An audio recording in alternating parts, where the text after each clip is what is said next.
प्रभु श्री राम को प्रणाम करते हुए मैं चतुर्थी सोपान किष्किंधा कांड की कथा प्रारंभ करता हूँ। राम लक्ष्मण सीता की खोज में दंडकावन से निकलकर ऋषिमुख पर्वत के निकट पहुँचते हैं। ऋषिमुख पर्वत की एक गुफा में सुग्रीव अपने मंत्रियों के साथ रहते थे। तभी एक गुप्तचर उन्हें धनुर्धारी 2 तपस्वियों के किष्किंधा क्षेत्र में देखे जाने की सूचना देता है। ये कोई और नहीं राम और लक्ष्मण थे, किंतु गुप्तचर उनकी पहचान नहीं कर पाता। नल आशंका व्यक्त करते हैं कि दोनों सुग्रीव के बड़े भाई बाली के भेजे गुप्तचर हो सकते हैं। जामवंत उन्हें पकड़ने का सुझाव देते हैं और वे इस कार्य के लिए हनुमान को भेजने का परामर्श देते हैं। हनुमान राम और लक्ष्मण को सीधे पकड़ने के पक्ष में नहीं थे, वे पहले हकीकत का पता लगाने का सुझाव देते हैं। फिर हनुमान ब्राह्मण का रूप धारण करते हैं और राम लक्ष्मण के समक्ष पहुंचते हैं। लक्ष्मण उनसे ऋषिमुख पर्वत के शिखर पर जाने का मार्ग पूछते हैं। विप्रा रूपी हनुमान पलटकर जानने की कोशिश करते हैं कि वे किस प्रयोजन से पर्वत शिखर पर जाना चाहते हैं। तब राम सुग्रीव से मिलने की इच्छा व्यक्त करते हैं। इस पर हनुमान राम लक्ष्मण के बारे में अधिकाधिक जानकारी जुटाने के लिए अनेक प्रश्न करने लगते हैं। लक्ष्मण इसे झुंझला जाते हैं। राम कहते हैं कि यदि वो सुग्रीव से नहीं मिला सकते तो हनुमान से ही मिलवा दें। इस पर हनुमान उनसे उनका परिचय पूछते हैं। तब राम अपना व लक्ष्मण का परिचय देते हैं, वह यहाँ आने के कारण बतलाते हैं। हनुमान यह जानकर कि उनके सामने स्वयं उनके प्रभु श्री रामचंद्र और लक्ष्मण भैया खड़े हैं, आनंद से पुलकित होते हुए राम के चरण पकड़कर दंडवत प्रणाम करते हैं और हनुमान अपने वास्तविक वानर रूप में आ जाते हैं। फिर राम हनुमान को उठाकर गले लगाते हैं। हनुमान कहते हैं कि राम की मित्रता पाकर सुग्रीव अपना खोया हुआ राज्य और पत्नी पुनः प्राप्त कर सकेंगे और सीता जी के खोज के लिए जहाँ तहाँ करोड़ों वानर भेजेंगे। फिर हनुमान अपना आकार बड़ा करते हैं और राम लक्ष्मण को अपने कंधे पर बैठाकर आकाश मार्ग से ऋषिमुख पर्वत की चोटी पर ले जाते हैं और सुग्रीव को उनके बारे में बताते हैं। हनुमान सुग्रीव से कहते हैं कि राम अपनी पत्नी की खोज में आपकी सहायता चाहते हैं। यदि सुग्रीव उनसे मित्रता करते हैं तो वे सुग्रीव का खोया हुआ राज्य भी वापस दिला सकते हैं। फिर जामवंत राम के समक्ष एक राजनीतिक संधि का प्रस्ताव रखते हैं। संधि के अनुसार सुग्रीव अपने वानरों की मदद से सीता का पता लगा कर देंगे और फिर राम सुग्रीव को उनके भाई बाली द्वारा छीना गया राज्य और पत्नी वापस दिलाएंगे। तो राम संधि की शर्तों को स्वार्थ के आधारित बताते हैं और निस्वार्थ भाव से सुग्रीव की ओर मित्रता का हाथ बढ़ाते हुए दोनों हनुमान द्वारा प्रज्वलित अग्नि की प्रदक्षिणा करके मित्रता की शपथ लेते हैं। फिर सुग्रीव बताते हैं कि एक दिन वे पर्वत के शिखर पर बैठे थे, तभी उन्होंने आकाश से एक राक्षस को एक स्त्री के साथ दक्षिण दिशा की ओर जाते देखा था। वो स्त्री सहायता के लिए पुकार रही थी और उसने अपने वस्त्र का टुकड़ा उनकी ओर फेंका था और सुग्रीव उन्हें वो वस्त्र दिखाते हैं। राम सीता का वस्त्र पहचान जाते हैं और इसके जरिए दिए गए संकेत को समझ जाते हैं। फिर राम सीता का पता लगाने से पहले सुग्रीव को खोया राज्य वापस दिलाने की अग्नि शपथ लेते हैं और सुग्रीव से वन में रहने के कारण पूछते हैं। वे सुग्रीव से जानना चाहते थे कि उन भाइयों में किस कारण शत्रुता हुई। सुग्रीव बताते हैं कि बड़े भाई बाली किष्किंधा नगरी के राजा और वो युवराज थे। सुग्रीव सदैव बाली के प्रति निष्ठावान थे। एक दिन मायावी नामक राक्षस ने बाली को द्वंद युद्ध के लिए ललकारा। बाली ने उसकी ललकार की चुनौती स्वीकार कर ली। सुग्रीव भी उनके साथ गए। दोनों भाइयों को साथ आता देखकर मायावी दानव भयभीत हुआ और वहां से भागकर एक गुफा में घुस गया। बाली सुग्रीव को गुफा के बाहर पहरा पर छोड़कर गुफा के अंदर चला गया, यह कहते हुए कि तुम 15 दिन तक मेरा राह देखना, यदि मैं उतने दिनों में ना आऊं तो जान लेना कि मैं मारा गया। सुग्रीव वहां महीने भर तक रहे, लेकिन बाली बाहर नहीं आया, बल्कि वहां उस गुफा से रक्त की बड़ी भारी धारा निकली। तो सुग्रीव को आशंका हुई कि बाली दानव के हाथों मारा जा चुका है। सुग्रीव भयभीत हुए कि कहीं दानव बाहर आकर किष्किंधा पर हमला न कर दे। तो सुग्रीव ने गुफा का मुख एक बड़े शिला से बंद कर दिया और वापस नगर लौट गए। किष्किंधा के मंत्री परिषद ने बाली के न रहने पर युवराज सुग्रीव को नया राजा घोषित कर दिया। वो उनका राज्य अभिषेक कर दिया, लेकिन बाली की मौत की आशंका गलत थी। गुफा के बाहर जो लहू बहकर आया था वो लहू मायावी दानव का था, जिसे 1 माह तक युद्ध करके बाली ने मार दिया था। बाली ने जब गुफा से बाहर निकलने की चेष्टा की तो उसे गुफा का मुख बंद मिला। बाली को लगा कि सुग्रीव ने उसके साथ विश्वासघात किया है। बाली शिला तोड़कर बाहर निकला और सीधे किष्किंधा के राज दरबार पहुंचा। वहां उसने सुग्रीव को राज सिंहासन पर विराजमान पाया और बाली ने सुग्रीव पर राज्य हड़पने का आरोप लगाया। सुग्रीव ने अपनी सफाई देने का प्रयास किया, किंतु बाली ने भ्राताद्रोह का आरोप लगाकर सुग्रीव को मृत्यु दंड देने की घोषणा की और उन पर अपनी गदा से प्राणघातक प्रहार किए। सुग्रीव घायल तो हुए, लेकिन वहां से भाग निकलने में सफल रहे और बाली से बचने के लिए सुग्रीव ऋषिमुख पर्वत में आकर छिप गए। बाली उस पर्वत पर कभी नहीं आ सकता था। लक्ष्मण इसकी वजह पूछते हैं तो हनुमान बताते हैं कि एक बार बाली ने मायावी के भाई दानव दुंडुभि को मारा था और उसके मृत शरीर को दोनों हाथों से उठाकर पूरे वेग से 4 कोस दूर फेंक दिया था। दुंडुभि के मुख से निकले रक्त की कुछ छींटे ऋषि मातंग के आश्रम में जा गिरी।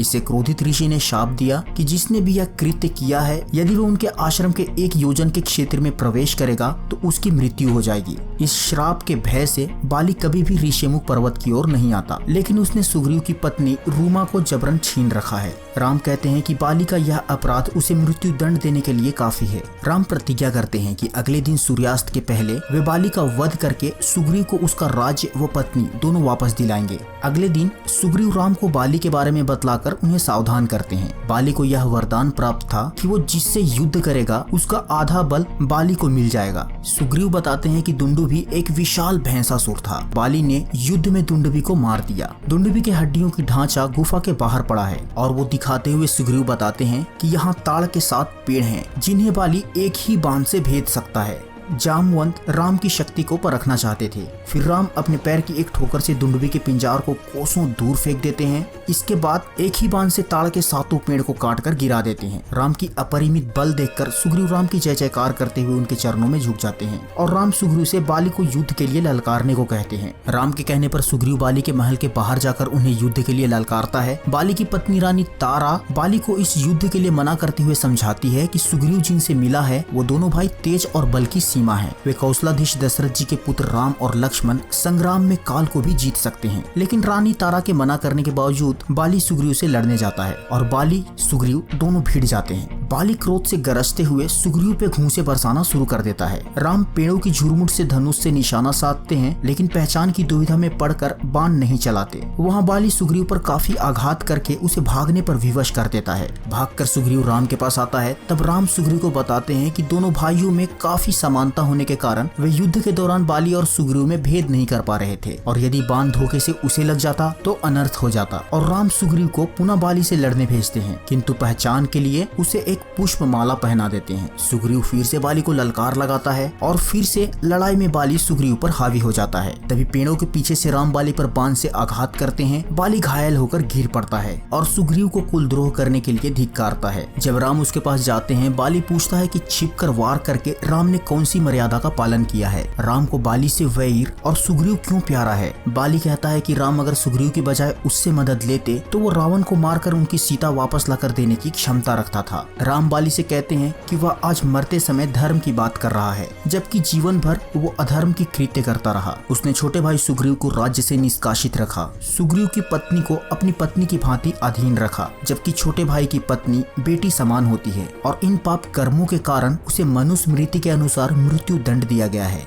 बाली को अपने अपराधों का बोध होता है और वो राम के चरण पर गिरता है और मोक्ष की कामना करता है। बाली मरते समय सुग्रीव से क्षमा मांगकर किष्किंधा का राज उन्हें दे देता है। सुग्रीव को भी पछतावा होता है कि उन्होंने भाई को मरवा दिया, तो बाली इसे पूर्व जन्मों का दोष मानता है कि एक होने के बावजूद दोनों भाई एक साथ प्रेम पूर्वक नहीं रह सके। बाली राम से अंगद को सुग्रीव के भांति अपनी शरण में लेने का अनुनय करता है और बाली अंगद को उपदेश देता है कि वो सुग्रीव का विश्वास पात्र बनकर रहे और उसे ही अपना पिता तुल्य माने। फिर बाली राम राम कहते हुए प्राण त्यागता है और राम किष्किंधा नरेश बाली का राजकीय सम्मान के साथ अंतिम संस्कार करवाते हैं। फिर राम सुग्रीव से अपने राज्य अभिषेक के साथ अंगद को युवराज घोषित करने का परामर्श देते हैं। सुग्रीव माता सीता की खोज तत्काल प्रारंभ करना चाहते थे, किंतु राम कहते हैं वर्षा ऋतु में वानरों के लिए यह कार्य दुष्कार हो जाएगा। अतएव वे चतुर्मास बीतने के उपरांत सीता की खोज प्रारंभ करने का सुझाव देते हैं। लक्ष्मण यह सोचकर चिंतित हो रहे थे कि भाभी सीता और 4 महीने कष्ट सहेंगी। वर्षा ऋतु प्रारंभ होती है।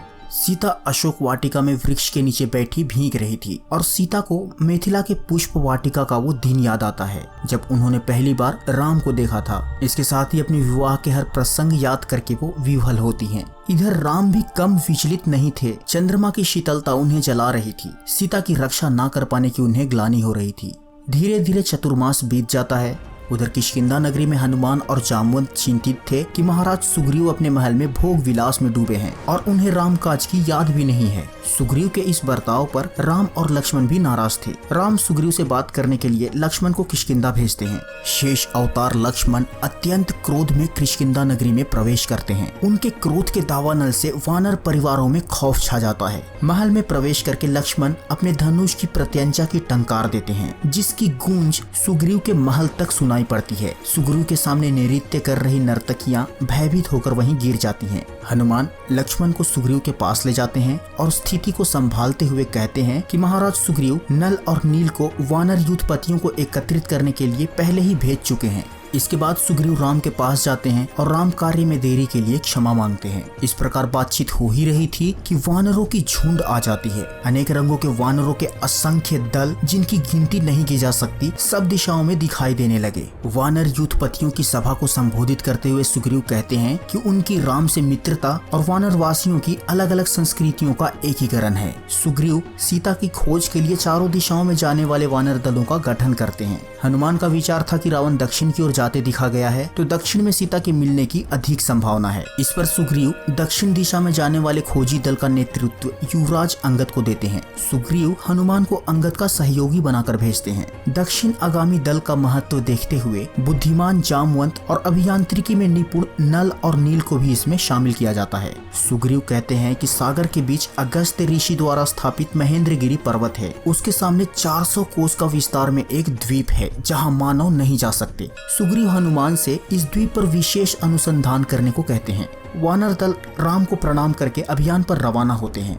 राम को आभास था कि हनुमान के द्वारा ही उनका कार्य सिद्ध होगा। हनुमान ही सीता के समक्ष पहुंचेंगे। वे हनुमान को भरत समान भाई कहते हैं और बड़े प्रेम से अपने पास बुलाते हैं और हनुमान को राम नाम अंकित एक अंगूठी देते हैं और कहते हैं कि जब वो सीता के समक्ष पहुंचेंगे तो संभव है कि सीता उन पर संदेह करें। यदि हनुमान उन्हें यह अंगूठी दिखाएंगे तो वे समझ जाएंगे कि राम ने ही उन्हें भेजा है। और राम हनुमान से कहते हैं कि सीता से मिलने पर उन्हें संदेश दें कि अब राम उन्हें वापस लेने में देर नहीं करेंगे। हनुमान उस अंगूठी को आदर पूर्वक अपनी आंखों से लगाते हैं और अपने पास रख लेते हैं। दक्षिणागामी वानर दल में अंगद, हनुमान, जामवंत, नल, नील व अन्य वानर सेना थे। वे अपनी पथ पर आगे बढ़ते जाते हैं। सब वानर वन, नदी, तालाब, पर्वत और पर्वत की कंदराओं में खोज करते हुए चले जा रहे थे। कहीं किसी राक्षस से भेंट हो जाती तो एक एक चपाट में सब उसकी प्राण ले लेते। राह में कोई मुनि मिल जाता तो उसे पता पूछने के लिए सब उसे घेर लेते। इस तरह खोज करते हुए सबको अत्यंत प्यास लग गई। एक पर्वत कंदरा से जल पक्षी बाहर निकलते हुए देखकर उन्हें पानी वहां मिलने की आशा थी तो प्यास बुझाने वे सभी वानर अंदर जाते हैं। वहां उन्हें तपस्विनी स्वयं प्रभा का दर्शन होता है, जो कि अपनी तपोबल से सभी को पहचान लेती हैं। स्वयं प्रभा मेरुस्वर्णी की पुत्री थी, जिनका जन्म ब्रह्मा के वरदान से हुआ था। तपस्विनी स्वयं प्रभा ने सभी वानरों को क्षुधा शांत करने के लिए फल आदि प्रदान किए और उन्होंने वानर दल की जिज्ञासा शांत करते हुए बताया कि इस स्थान का निर्माण मैं नामक दानव ने अपनी माया से किया था। मैं दानव का मन हेमा नाम की अप्सरा पर आ गया था। तब मैंने अप्सरा को प्राप्त करने के लिए देवराज इंद्र से युद्ध किया, जिसमें वह मारा गया। इसके बाद भगवान ब्रह्मा ने इस सुंदर वन की रक्षा का दायित्व हेमा को सौंप दिया और हेमा ने स्वयं प्रभा को। तपस्विनी स्वयं प्रभा कहती हैं कि इस स्थान पर आने वाला जीवित वापस नहीं जा पाता है, किंतु वानर दल प्रभु श्री राम के कार्य से आए हैं तो उन पर कोई विपत्ति नहीं आएगी। पेट भरने के बाद वानर दल अब बाहर जाना चाहते थे, लेकिन उन्हें मार्ग नहीं सूझता। तब स्वयं प्रभा अपने तपोबल से संपूर्ण वानर दल को सीधे समुद्र तट पहुंचा देती हैं और खुद बद्रिक आश्रम की ओर प्रस्थान कर जाती हैं। अब वानरों के सामने समुद्र तट था और जहाँ तक नजर पड़ती दूर दूर तक समुद्र था और तट के पीछे का सारा जमीनी क्षेत्र इन्होंने छान मारा था। माँ सीता का अभी तक कुछ पता नहीं चला था। सीता को खोज के लिए निर्धारित 1 मास की अवधि खत्म होने की समीप आ गई थी। अभियान को विफल होता देखकर अंगद समुद्र तट पर अन्न जल छोड़कर प्राण त्यागने की निर्णय लेते हैं। उनके साथ पूरा दल अनशन पर बैठ जाता है। इस स्थान के निकट रहने वाला एक गिद्धराज संपाति उनकी बातचीत सुनता है। संपाति को हनुमान से सीता हरण और रावण से युद्ध करके वीरगति को प्राप्त होने वाले जटायु के बारे में पता चलता है। संपाति जटायु का बड़ा भाई था। एक बार संपाति और जटायु अपनी शक्ति के मद में सूर्य तक पहुंचने के लिए उड़ान भरते हैं, किंतु सूर्य की प्रचंड गर्मी से दोनों जलने लगते हैं। तब संपाति अपने परों की छाया में छोटे भाई जटायु को बचाकर धरती पर ले आता है, किंतु उसके अपने पर जल जाते हैं। हनुमान की प्रार्थना पर संपाति अपनी गिद्ध दृष्टि से लंका के अशोक वाटिका तक देख लेता है और बताता है कि सीता किसी वृक्ष के नीचे शोकग्रस्त बैठी हैं। माँ सीता किस दिशा में है इसका पता तो चल गया था, लेकिन अब उनके सामने समस्या 400 कोस समुद्र लांघने की थी। फिर जामवंत हनुमान को उनका अपार बल याद दिलाते हैं। वे कहते हैं कि हनुमान भगवान शंकर के 11वें रुद्र अंश हैं। हनुमान पवन पुत्र हैं और उनमें पवन वेग से उड़ने की शक्ति है। फिर जामवंत कथा सुनाते हैं कि उनका नाम हनुमान एक घटना के कारण पड़ा था। एक बार इंद्र ने अज्ञानतावश पवन पुत्र पर वज्र से प्रहार कर दिया था और उस प्रहार से बाल हनुमान विजयगिरी पर्वत पर जा गिरे थे और उनकी ठुड्डी पर चोट लग गई थी। तब उनका नाम हनुमान पड़ा था। जामवंत बताते हैं कि बाल काल में बजरंगबली अपने बल का उपयोग करके तपस्या करने वाले ऋषि मुनियों को बहुत सताया करते थे। तब एक ऋषि ने उन्हें अपनी सारी शक्तियां भूल जाने का श्राप दे दिया था, किंतु माता अंजनी के निवेदन पर ऋषि ने उपाय दिया था कि यथोचित समय पर हनुमान को शक्तियों की याद दिलाई जाएगी और वह अपनी सारी शक्तियां पुनः हासिल कर लेंगे। ये कहते हुए जामवंत हनुमान को उनकी भूली शक्तियां याद दिलाते हैं। हनुमान को उनका विस्मरित बल याद दिलाते हैं कि किस प्रकार उन्होंने बचपन में सूर्य को एक फल समझकर अपने मुंह में भर लिया था। इससे तीनों लोकों में अंधकार छा गया था। जब देवताओं ने आकर विनती की तब उन्होंने सूर्य को छोड़कर कष्ट निवारण किया था। जामवंत हनुमान को ये भी याद दिलाते हैं कि बचपन से ही वे हर दिन राम का नाम जपते आ रहे हैं और जब राम का काम आ पड़ा है तो उन्हें इसे पूर्ण करने के लिए अपना बल कौशल दिखाना ही होगा। जामवंत कहते हैं, कवनो सुकाज कठिन जग माही, जो नहीं होई तात तुम पाही, राम काज लगी तव अवसारा। मतलब इस जगत में कौन सा ऐसा कठिन काम है जो हे तात तुमसे ना हो सकेगा। श्री राम जी के कार्य के लिए ही तो तुम्हारा अवतार हुआ है। यह सुनते ही हनुमान जी के रोंगटे खड़े हो जाते हैं। बजरंगबली श्राप से मुक्त हो जाते हैं। श्राप से मुक्त होते ही उन्हें अपना बल याद आता है। हनुमान जी पर्वत के आकार से भी अत्यंत विशालकाय हो जाते हैं। उनका स्वर्ण सा रंग शरीर पर सुशोभित तेज देखकर ऐसा लग रहा था मानो दूसरा पर्वतों का राजा सुमेरु हो। हनुमान जी ने बार बार सिंहनाद करते हुए कहा, मैं इस खारे समुद्र को खेल में ही लांघ सकता हूँ और सहायकों सहित रावण को मारकर त्रिकुट पर्वत को उठाकर यहाँ ला सकता हूँ। हे जामवंत, मैं तुमसे पूछता हूँ, तुम मुझे उचित सीख देना कि मुझे क्या करना चाहिए। जामवंत जी बड़े नम्रता पूर्वक कहते हैं कि हे तात, तुम जाकर बस सिर्फ इतना ही करो कि सीता जी को देखकर लौट आओ, उनकी खबर कह दो, बाकी प्रभु श्री राम स्वयं कर लेंगे। इतना सुनते ही हनुमान जी समुद्र लांघने के लिए उड़ान भरने की तैयारी करते हैं और इस महाप्रसंग के साथ ही रामायण के किष्किंधा कांड का समापन होता है। और इसी के साथ प्रभु श्री राम और हनुमान जी को प्रणाम करते हुए ये वीडियो को मैं यहाँ समाप्त करता हूँ। मिलता हूँ कल आप सभी को अगले भाग सुंदरकांड में। जय बजरंगबली, जय श्री राम।